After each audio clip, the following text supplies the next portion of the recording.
Hello and welcome to episode 8 of Maidencast. I'm your host, Joe Denby, and I'm joined as ever, partner of crime, Mr. Luke Nash. How are you, Luke? I'm all right, mate. Fucking this Friday afternoon. Let's rock. Let's rock indeed. So, we the cat get off the notes. Get off the paper. What's that? The cat was sitting on my notes. It's like, oh yes, paper. I'll sit on that. Yeah. So we ventured somewhere in time with Iron Maiden last week, but today we are going to check in again with the lovable rogue, Mr. Paul Di'Anno, singer of the first two albums. He did a bit of a failed experiment previously when we checked in with him, but he's got his act together, and he's formed himself a metal band. And we're talking about the first album released by Paul Di'Anno's Battlezone. I thought it was just Battlezone for ages, but yeah, no, I think it may actually well have been. And then record companies were like, no, hang about, stick your name on it, see what happens. So. Yeah, and it is on the album cover. So Paul Di'Anno's Battlezone, Fighting Back, released in 1986. I was 2 years old, and I bet 7. Yeah. And you even had a beard back then, didn't you? I did. I looked like this. Yeah.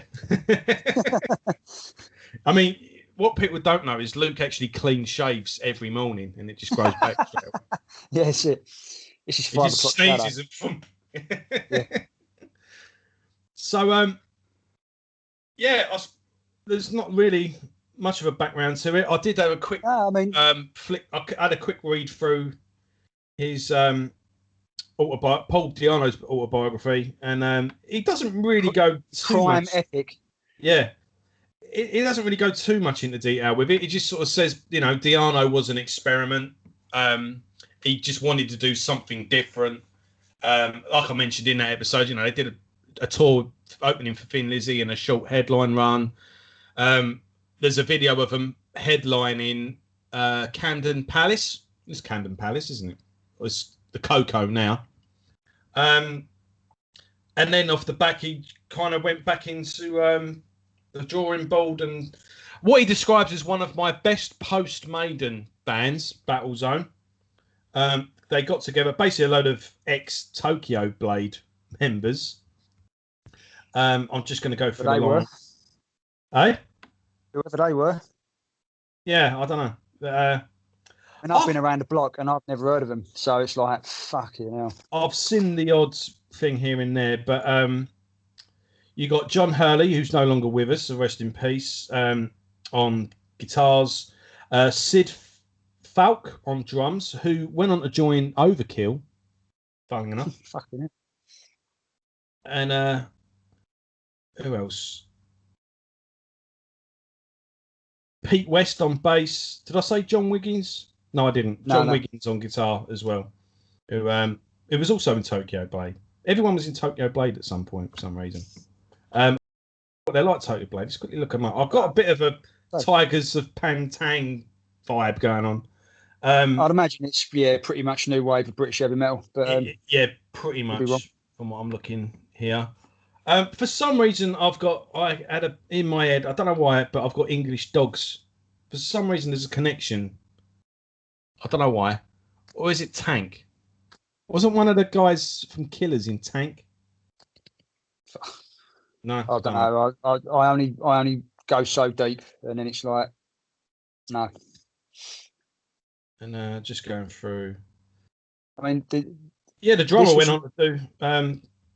Let's see what albums he was on. He went on. He did Battlezone, and he only did the first album, and then he joined afterwards. Fucking hell, he did Under the Influence, Years of Decay, Horoscope, and I Hear Black. Fucking hell, classic Overkill albums. Yeah. Mad, isn't it?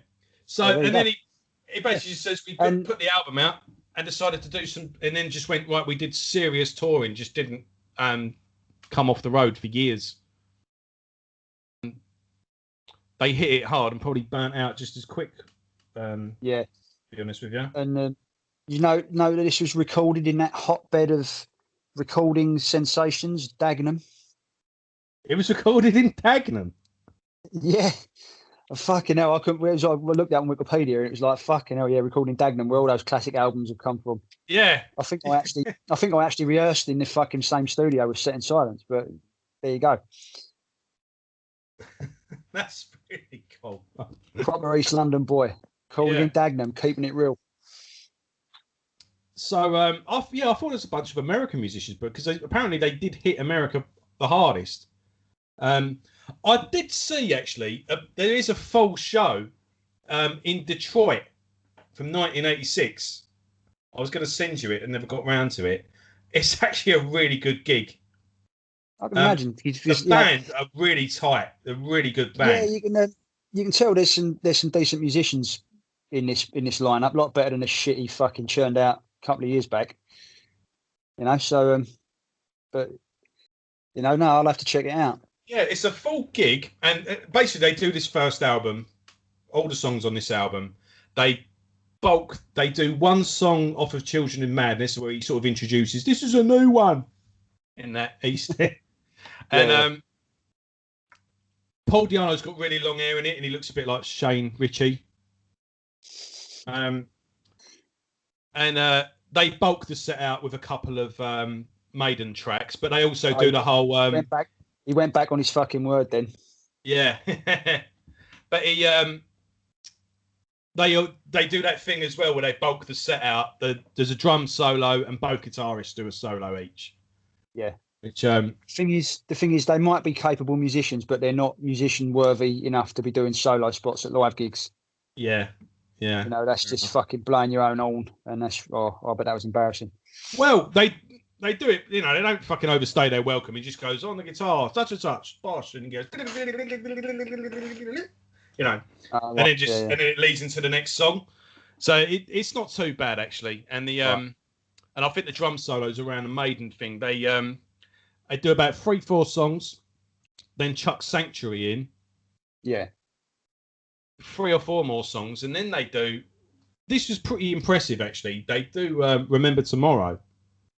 Cool. But when the so the second chorus when it rings out, so dun, dun, dun, and then before it goes into the bang, you know that bit.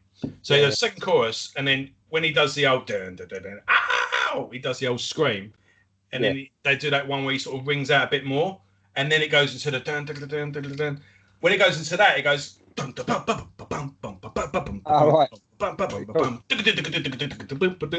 Into Running Free, so they join them really well, and they pull it. They do pull it off. It is, like I say, it is a really good. They were a very tight band. They knew what they were doing, and I will say as well, these songs are a lot better. They do translate better live. Yeah. So just getting that out of the way, and I suppose we'll get into the tracks. Yeah. Of the set listing on this, I've just got the album up on what's it called, Metal Archives, and the vinyl had a completely different track listing. I'm going to get up the because I listened to it on Spotify, and they've sort of they smashed both albums together, but left some tracks off. Oh, really? So I had the track listing up on Wikipedia, and I had the tracks that were missing I had to find on YouTube. So it's a bit of the way the record company had done it. It's a bit of a row. Yeah. Okay. Right. So the CD that I've got, anyway, I've got this box set thing, all 3 of them in these little cardboard slip cases, and I've been listening to the album on YouTube at work as well. So yeah, I'm opening with Fighting Back. Yeah, that is the title. That is the opening track. Yeah. Yeah. Or Forever Fighting Back. Forever Fighting Back. Yeah. So, what are your thoughts? Well, metal. Yeah. You know, after that round at fucking. We have arrived. We've made it back. Full on metal, double kick drums. I mean, let's not fuck about though. The production's shit, and it's a poor man's Motorhead. But yeah, it's still, he's got the right hat on again, because it's not, he's a metal boy. He can try all his I'm a punk and all that shit. Fuck off, you're metal, and this is what he should be doing. Yeah. you know, and he's back on the right track, you know. But thing is, funnily enough, his voice on this track ain't all that.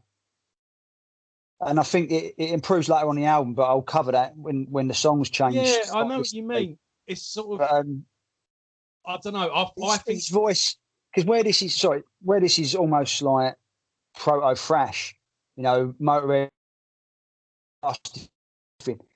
His voice ain't suited. He's suited for the slower mid pace stuff, and that comes in later when they start to slow it down, and it gets much better. But no, I mean, don't get me wrong. This is 1,000 times better than Diano. Yeah, so we're off on the right track. It's the funny thing about Paul, isn't it? It's kind of like the singer that's not as good as Bruce, but he's a better singer than what he thinks he is, I think. Oh yeah. And I think I mean, as a failed vocalist myself, a lot of my, you've been in a band with me as well. I would struggle to do certain things, but then out of nowhere I would do it, and they go, "Well, how did you do it then?"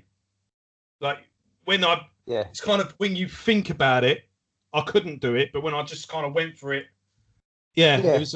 I think Paul kind of did that. He's got to do it naturally. Yeah, he would. And like I say, he's actually better at the. He really shines in the stuff that you think he wouldn't. When he does like a ballad or something, that's actually when he's at his best, rather than. So, but I think this is a good track. It's pretty basic. It's never going to win any awards, is it? But it's just metal by numbers, isn't it? Really. Yeah, but something he needed to get it off his chest and get it out there again, I think. Yeah, and I think this is a good tone setter as well. It's a good opener. It's a good sort of out the gate sort of gates bursting open, cars coming through. Yeah, that's it. Ground running. You need to make a statement, because the last thing, people have got a sour taste in their mouth after his last recorded output. I'm not shitting on that genre of music because it's got many fans, but for what Paul is known for and what he did later, that was not the way to go. And this is more back in his, as the Americans say, back in his wheelhouse. So and welcome to the Battlezone. It kind of opens with a 1-2 punch, really. I mean, if I was in the band, I would open with these two songs easily. Yeah, I think fighting back, bang. It's kind of like, we're here. Then the welcome to the Battlezone. It's kind of like establishing. I think the songs work pretty well together. One's quite fast. This one's quite nice and mid-pace. It's got a good groove. I mean, I could even say welcome to the Battlezone would be the constant. The way Iron Maiden always finished with Iron Maiden, I would always open with welcome to the Battlezone. But now, cool. But I mean, this sort of falls flat for me after the first one, and it's all right. But I mean, it's got one of the greatest lines ever written. The only ones who are happy are the terminally ill. I mean, what the fuck, Because they're the ones that get to escape, I suppose. I don't know. Yeah, but it's like, fucking hell, Paul, there's got to be another way of writing it. It's about on the nose. Yeah. It's, the song serves a purpose. I was flipping a coin whether this would be a better album opener than Fighting Back. But, because they both start with sort of samples, don't they? Like War Zones. I mean, but I mean, it's the same song, really, isn't it? It's just a continuance. To me, this is like the same sort of track as Metal Gods by Judas Priest. Yeah, it's just an icebreaker. I don't think anyone would say Metal Gods is Judas Priest's best song, but they always open with a track, and you can go through live albums. They always open with whatever they open with, and then boom, second track is always Metal Gods, because it's a track that just works. Yeah. And it's got a chorus that sort of sings itself. It's a pretty basic song, But and I kind of get that with this. This album really does play like a live set, I think. And I think they did cut their teeth from gigging, which is a benefit, really. A lot. Oh yeah, you get you get to know the musicians and all the rest of it, and it definitely helps. So, moving on to War Child. A good fast track. Things are speeding up now. I actually quite like this one. It's the best song so far for me. Yeah. I guess, you touched on it, really. It's a bit Motorheady. Yeah, it's a thrashy riffs, in this. Yeah, so, I like that. Real good sort of menacing. Good, a good like sort of rock and roll chorus, getting a bit like a Motorhead chorus. Yeah, it's quite catchy as well. It's yeah. But yeah, again, pretty basic. Never going to win the awards, but it's it's filling a gap, and this sort of stuff's always people are always going to like this sort of stuff. Yeah. Even we're saying it's pretty good for what it is. It's not an abortion like Di'Anno was, but it ain't Master of Puppets. So it's funny actually, because as much as I do like this album, but I was having an argument once with the editor of one of the websites I wrote for. I was at a gig, and I basically just went. He basically he said he liked a band that I didn't like, and I basically started ribbing him.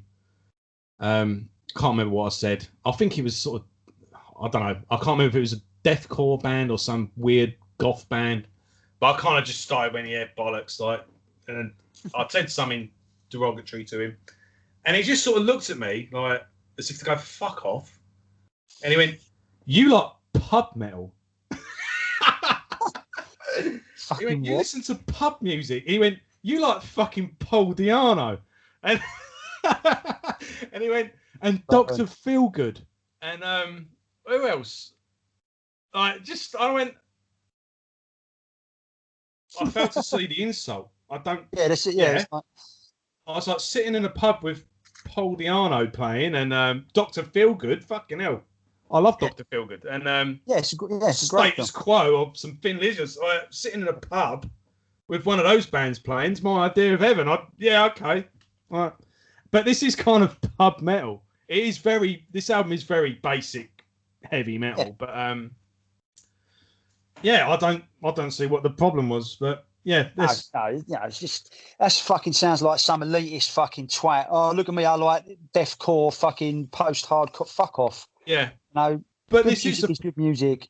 This is kind of pie and chips in a pub, though. Yeah, of course it is. But that's the best food you can have. It's like, again, I don't see what the problem is. Yeah. Like I've said, it's not going to win any awards. It's not going to fucking break any new ground. But it's going to give someone 40 minutes. People are going to go, oh yeah, that was pretty good. Yeah, and I think going forward, without any spoilers, there's no complete stinker on this album. It's always, it's not something I'm going to, it's not going to be my all-time favourite. No. If I've got one album to play in my hour of death, I'm not going to go reach for Battlezone. It ain't going to be this, is it? Yeah. It's always been, a fun listen whilst I've been listening to it in preparation for this episode. I've always, enjoyed it. So, so we out the gate, nice little rocker, nice little mid-pace one. Then we've got like a Virgin on thrash metal song. Yeah. And then we've got... and then they change it up again. Yeah. Darkness. Queensryche. Very Queensryche. Fate's Warning-esque riffing going on. It's like the intro. And it's a case of fucking hell, like I say, with 4 almost different styles. And it's like, where are they going? For me, this could have been on Murder One, the Killers album that we're going to talk about, obviously, when we get there. From what I understand, Battlezone kind of just evolved into Killers anyway. But yeah, I think because when we talk about the second album, because the drummer on the second album is the drummer in Killers, and that is third Battlezone album is basically it's very common with Killers, and it does very Killers. Yeah, when I put it on, I was pleasantly surprised. But this is where they're almost started with this song. I think it's there. It's got like an excellent chorus, but. It's taken over the mantle of best songs so far from War Child, but definitely the seeds have been sown here for what would come later. Yeah, I mean, I like the it's a nice melodic beginning. Good little rock, good little riff that's and then into the chorus in the darkness. You know, it's a great chorus. It rolls along. It's nice. It's catchy. It's easily digestible, shall we say? And certainly don't do no harm. Exactly. Then we move on to The Land God Gave to Cain. Got to say, awesome title. Awesome title. Yeah, I think that'd even make a good, if you could pull it off, good band name. Yeah. Yeah. More the same for me. It's more Queensryche style riffing. It's not quite the epic it's trying to be, though. When I saw it 7 minutes, it's one of them, like you say very well. It's like great long songs happen by accident. It's almost like they've gone, right, boys, let's do a 7 minute job. Let's fucking do it. And you're trying too hard, and it shows because it's far too long. But it's, you know, slowing the stuff down has really helped the album, and it's really helped define what they want to do. They're definitely better on these two songs, like this one and In the Darkness, than they were on the first two. Yeah, I think this album is a bit of a paradox, and so is Battlezone, which I think I want to get a bit deeper into the album.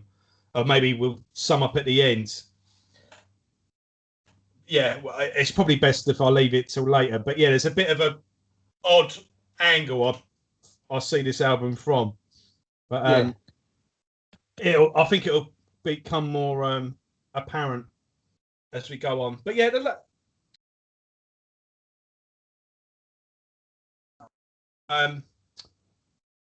sorry. I'm trying to think what I'm trying to say. Right, Land of God Gave to Cain. I don't know if you know the. I'm guessing it's basically about war, because in the I'm trying to think of the Bible story.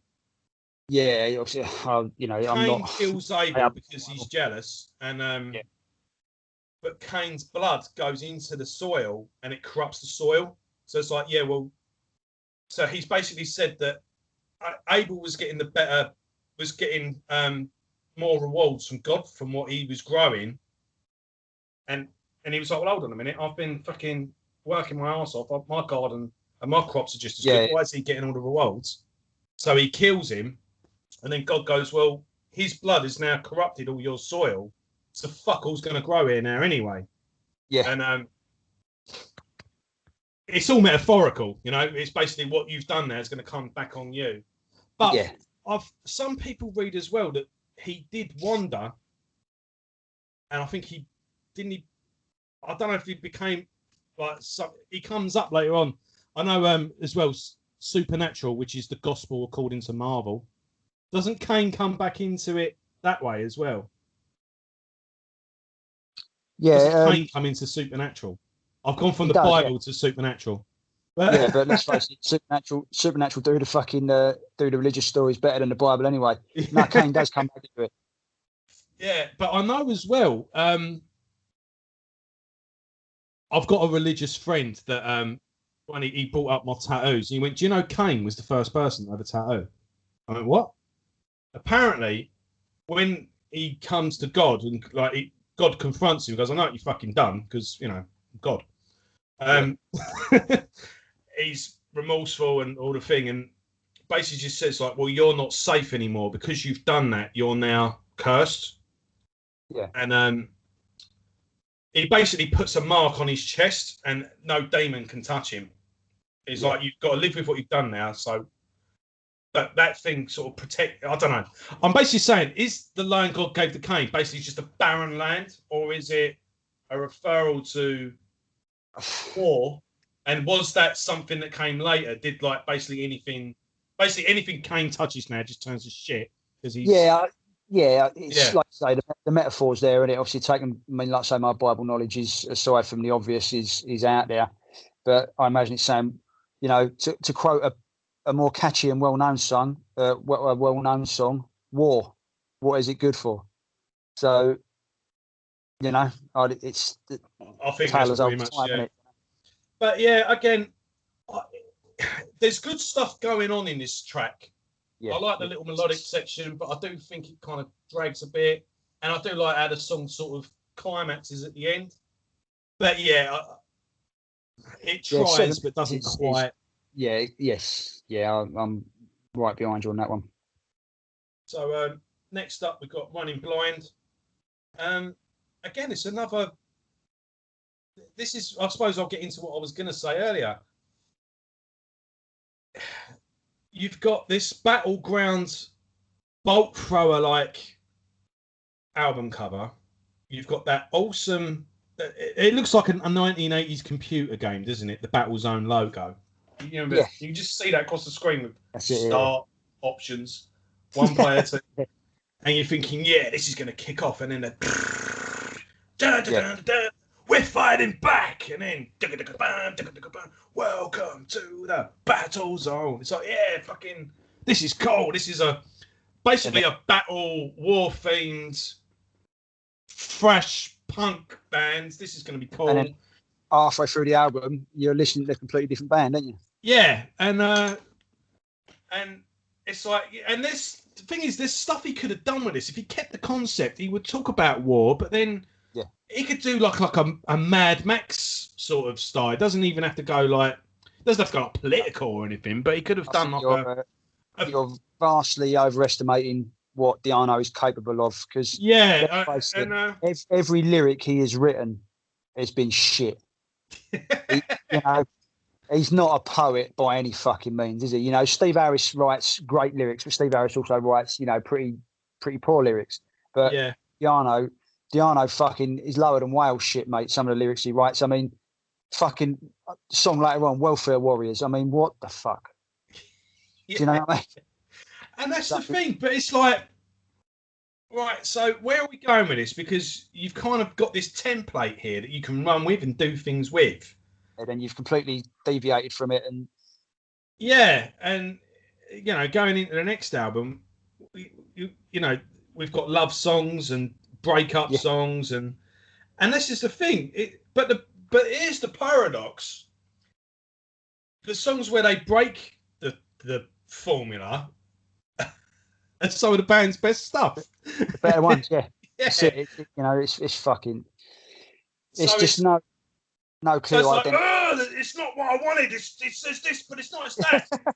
Yeah. But that's actually better than that. So fuck. What do I do? I want to be angry, but I can't because. Yeah, that's it. Yeah, no, he's a bit of a mixed up boy, our Paul. Yeah. Yeah, it's, you know what I mean, don't you? It's just like. I do exactly know what you mean. Yeah. It's like that weird Morbid Angel album where they went all industrial and went all Rob Zombie, and it was like everyone was like, "What the fuck?" But imagine if that stuff was actually better than anything on the. Yeah. I mean, to be fair to this song, though, I mean, obviously, you've got drum intro and all the rest of it. It sounds like two tracks mashed together, doesn't it? You got that thing with the intro, and then like a fucking like almost like thrashy number. It's like what? But there's a riff in this that I think Maiden ripped off. Yeah. For a song on the X Factor, one of the X Factor B-sides for Man on the Edge called Judgment Day. So if you check that song out, the riff's like it's really weird.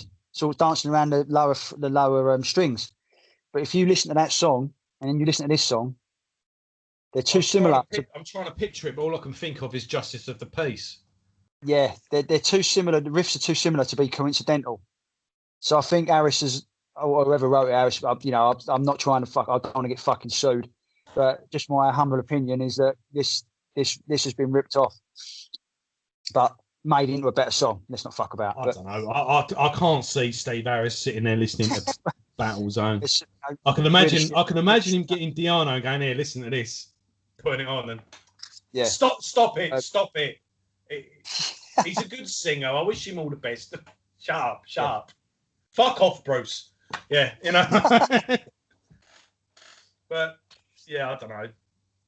I don't think Steve Harris listens to anything. I think he just gets out his Yes and UFO albums and.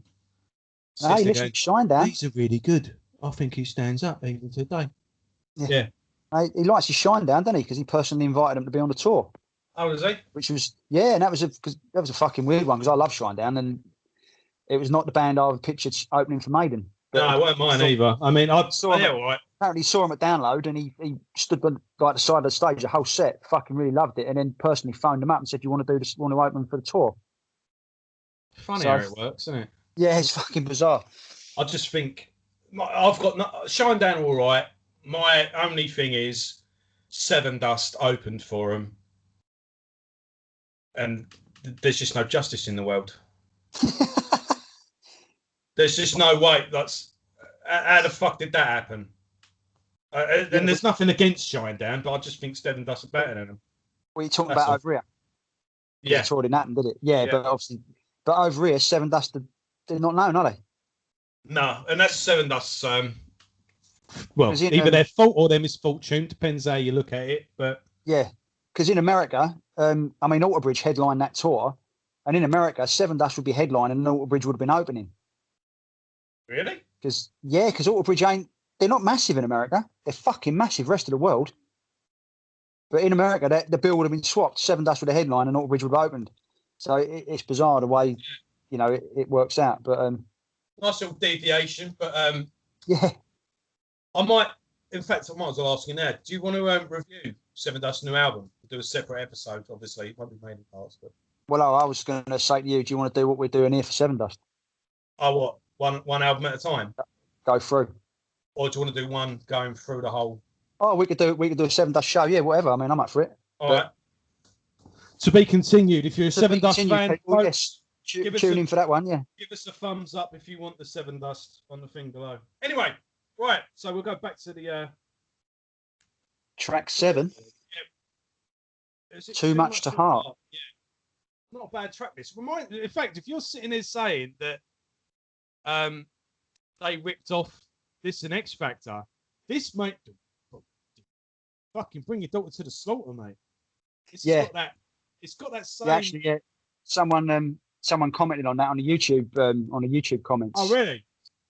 But if anything, that's not Steve Harris. That's Bruce Dickinson ripping off Paul Di'Anno there because he wrote the song, didn't he? So, but no, it's got that going. But I think that's what lets it down because it's not busy enough.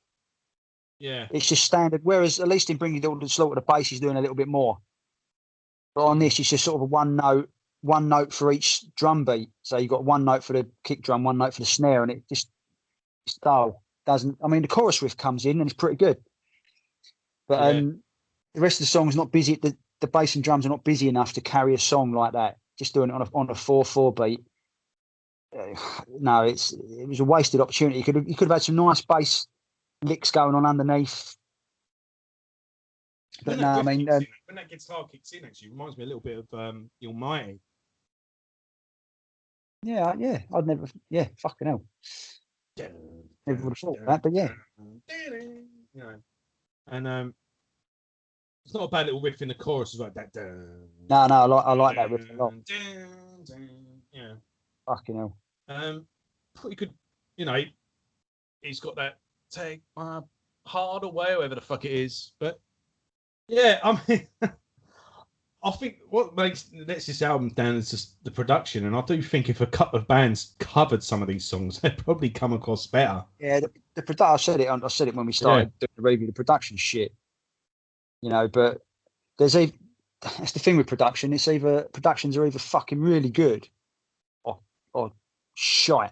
There's no middle ground for production. They're one extreme to the other. There's never just an album that you go, the album sounded all right. It's either really good or just fucking terrible. I think the production, the standards go up. So, no, not really though, because say Dark Side of the Moon, that didn't have modern production, but it still sounds great. Yeah, you're using the wrong analogy because I was never into Floyd. So I'm just saying that as a general standard. Yeah. Then again, how many times has it been remastered and all the rest of it? And thing, isn't it? Yeah. But I'm just saying a classic album from that time still sounds good.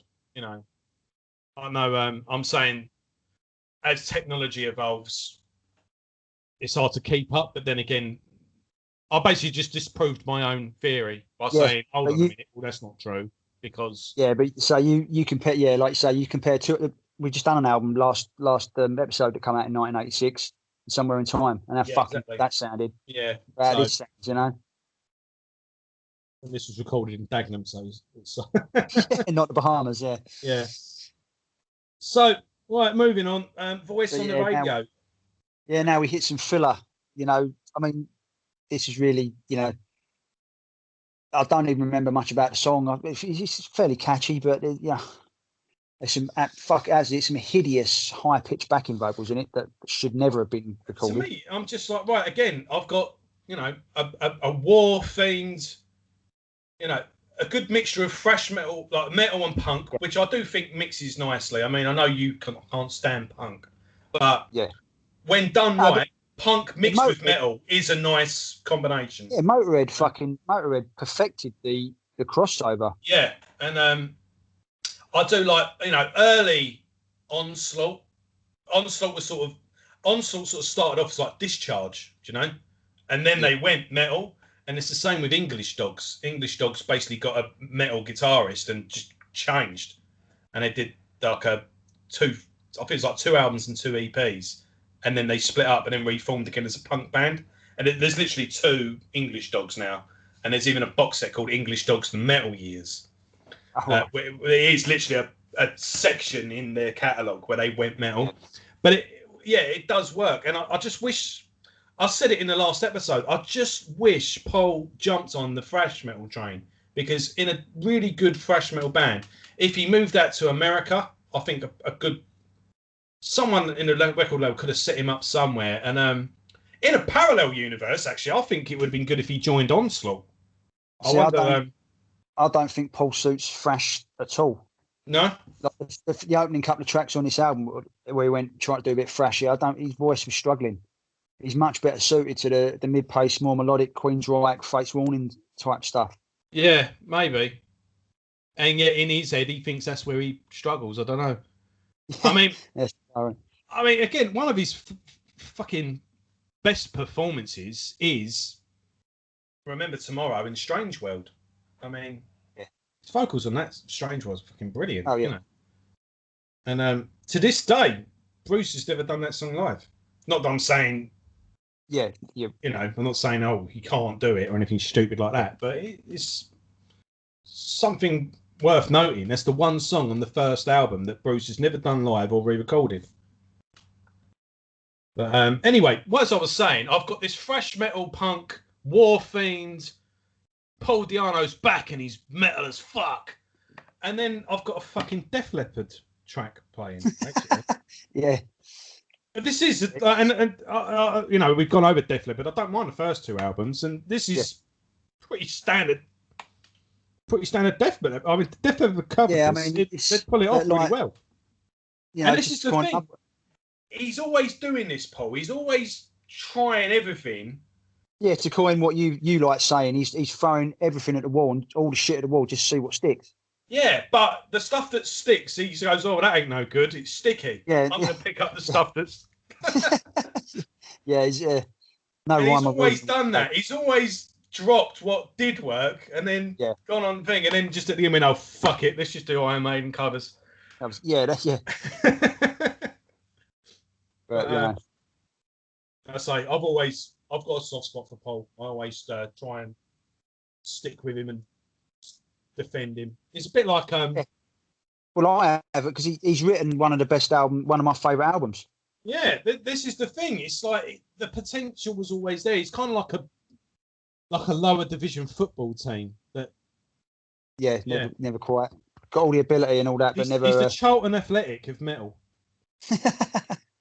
My dad's always been banging his head against the wall with them. By the way, that's my my family curse. My inheritance is Charlton Athletic.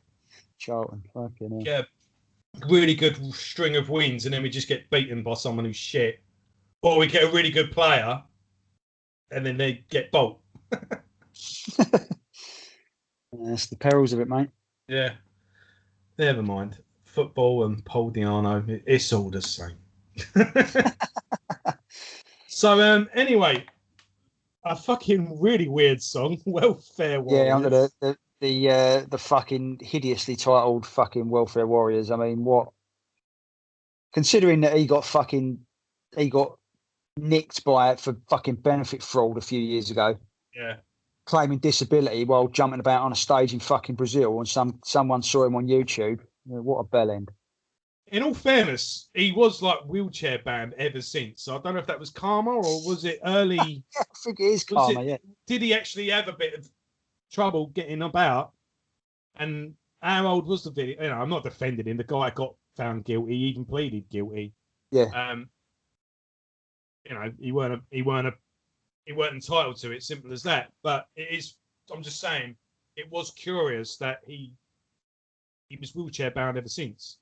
And I mean, Architects of Chaos. He probably has fucked himself up. Yeah. Yeah. I'm just saying, maybe early stages of what was wrong with him was kicking in around that time. You don't know. Yeah. I mean, if he's not on tour, he's not earning money, is he? No, that's it.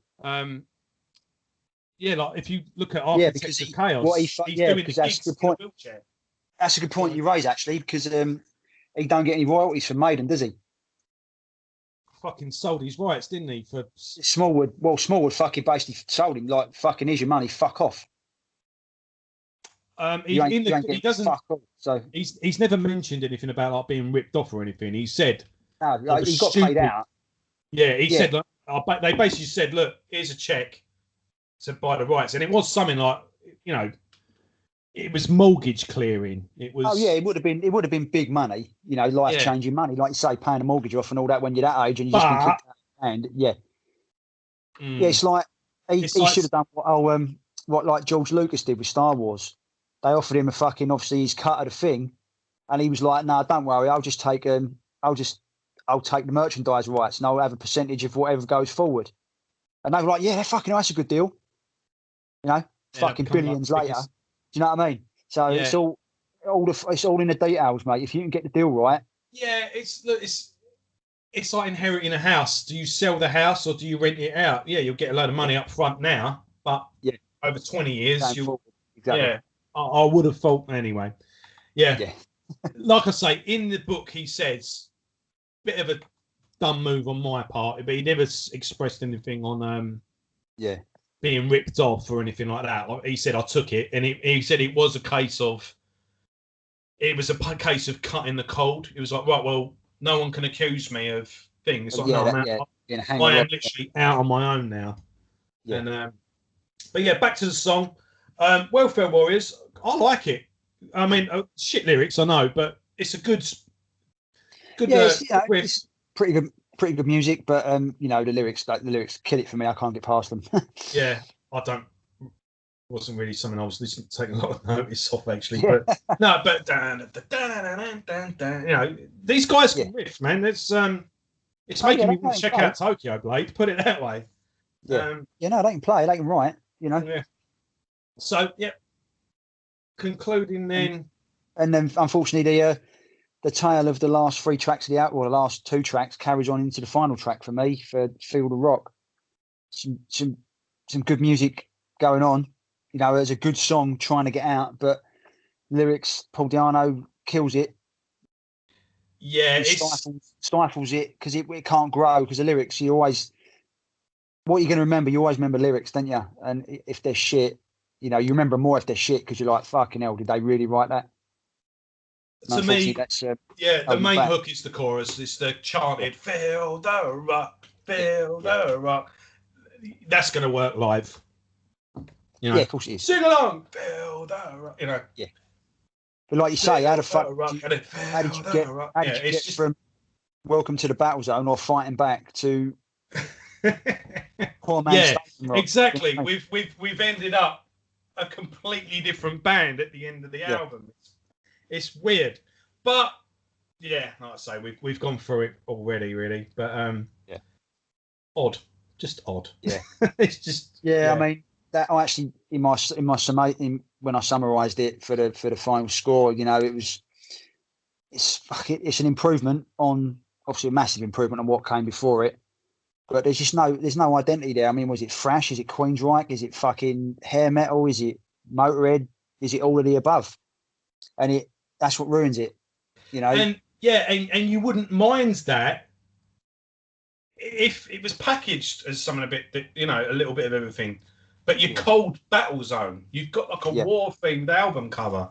Yes, yeah, you're selling something that you're not necessarily, you know, producing, aren't you? You know. Yeah, and even the second album, it's just a band photo, which you think, all right, this works a bit more. But even the banner and the thing, it's all war imagery.